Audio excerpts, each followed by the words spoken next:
জীবনে কিছু কিছু জিনিস থাকে যেগুলো শুধু স্বপ্ন নয়, অনুভূতির একটা অংশ হয়ে যায়। অনেকদিন ধরে আমার একটা ছোট্ট ইচ্ছে ছিল নিজের একটা ক্যামেরা হবে। হয়তো অন্য কারো কাছে এটা খুব সাধারণ একটা বিষয়, কিন্তু আমার কাছে এটা অনেক বড় একটা পাওয়া, যা বলে বোঝানোর মতো না। আসসালামু আলাইকুম এভরিওয়ান, কি অবস্থা সবার, কেমন আছেন সবাই? আশা করি সবাই অনেক বেশি ভালো আছেন। And আমি আলহামদুলিল্লাহ আপনাদের দোয়া ও ভালোবাসায় অনেক বেশি ভালো আছি। সো এভরিওয়ান, বের হয়ে পড়লাম ঢাকা যাওয়ার উদ্দেশ্যে। আপনারা টাইটেল এবং থাম্বনেল দেখে বুঝেই গিয়েছেন আমি কেন ঢাকা যাচ্ছি। আমার একটা স্বপ্ন পূরণের জন্য আমি ঢাকাতে যাচ্ছি। এই জন্য আমি সরাসরি চলে আসি রাজশাহী রেল স্টেশনে। এখান থেকে বাসে করে আমি চলে আসি ঢাকাতে। আর যেহেতু আমি রাতে বাসে আসছি, এই জন্য আমি রাতের কোনো সিন নেইনি। সরাসরি বাস থেকে নেমে ফ্রেশ হয়ে খাওয়া দাওয়া করে একদম সিন নিয়েছি আপনাদের দেখানোর জন্য। আর একটা মজার বিষয় হচ্ছে গাইস, ঢাকার রাস্তা আপনারা জানেন অলওয়েজ জ্যাম থাকে, কিন্তু আজকে সকাল সকাল এই জন্য কোনো জ্যাম নেই, আপনারা দেখতে পাচ্ছেন। যেহেতু রাস্তায় কোনো জ্যাম ছিল না, এই জন্য আমাদের আসতে একদমই দেরি হয়নি। আমরা সরাসরি চলে আসি বসুন্ধরাতে। আর এই বসুন্ধরা ক্যামেরা জোন থেকে আমরা ক্যামেরা কিনবো সাব্বির ভাইয়ের এখান থেকে। আমরা সরাসরি চলে আসি এখানে সাব্বির ভাইয়ের কাছে। যেহেতু আমাদের আগে থেকে কথা বলা ছিল, এই জন্য আমাদের গিয়ে বেশি দেরি করতে হয়নি, বেশি কথা বলতে হয়নি। গাইস, যখন আমি ক্যামেরার বক্সটা খুলতেছিলাম তখন আমার ফিল হচ্ছিল একটা সময় আমি অনেক ভাবতাম যে যদি আমার কখনো ক্যামেরা থাকতো, যদি আমি কখনো ক্যামেরা কিনতে পারতাম। একটা সময় এটা অনেক বড় একটা স্বপ্ন ছিল।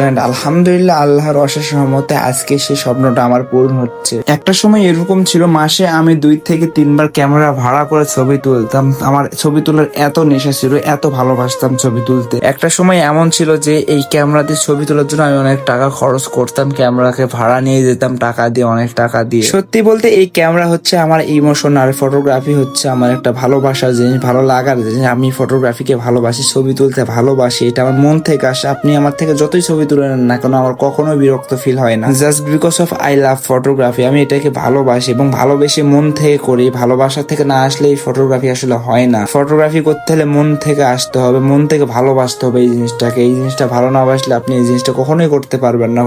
ফটোগ্রাফি, ছবি তোলাকে আমি ভালোবাসি এবং আমার মন থেকে আমি ছবি তুলি। এখন থেকে আপনারা চাইলে আমার কাছ থেকে যে কোনো ধরনের প্রোগ্রাম, বিয়ে থেকে শুরু করে birthday, any kind of programme, any kind of birthday photoshoot এবং any kind of modelling photoshoot, আপনারা চাইলে প্রোডাক্ট ফটোশুট থেকে শুরু করে যে কোনো ধরনের ফটোশুট আমার থেকে প্রফেশনাল ভাবে করতে পারবেন। এবং আমি যা কাজ করব একদম প্রফেশনালি, কোনো নর্মাল কাজ না, হাই কোয়ালিটির কাজ, একদম প্রফেশনাল পারফেক্ট ওয়েতে কাজ করব আমি। মুখে তো অনেকেই বলে আমি এরকম কাজ দেবো, আমি সেই রকম কাজ দেবো, বাট আমি এগুলো কোনো কিছু বলবো না। আমার কাজ আপনাদেরকে কথা বলবো, আমার কাজ কথা বলবে, আমার কাজ ভালো কিনা, আমার কাজ খারাপ কিনা, এটা আমার কাজ কথা বলবো, আমি কথা বলবো না। আপনারা চাইলে আমার কাছে প্রোগ্রাম দিতে পারেন এবং আমার থেকে ফটোশুট করে নিতে পারেন। যে কোনো ফটোশুট, যে কোনো প্রোগ্রাম, আমি আপনাদেরকে একদম ভালো সার্ভিস দেওয়ার চেষ্টা করবো। আপনারা চাইলে আমার পেজে মেসেজ দিতে পারেন, অথবা আমার আইডিতে মেসেজ দিতে পারেন, অথবা আমার হোয়াটসঅ্যাপ নাম্বার আমি স্ক্রিনে দিয়ে দিচ্ছি, এটা আমার হোয়াটসঅ্যাপ নাম্বার, এটা আমার পার্সোনাল নাম্বার। এখানে আপনি কল বা মেসেজ যে কোনো সময় যে কোনো প্রবলেমে দিতে পারেন, আমি আপনাদেরকে হেল্প করবো। আর হ্যাঁ, আপনাদের আর একটা কথা বলে রাখি, আমি যেহেতু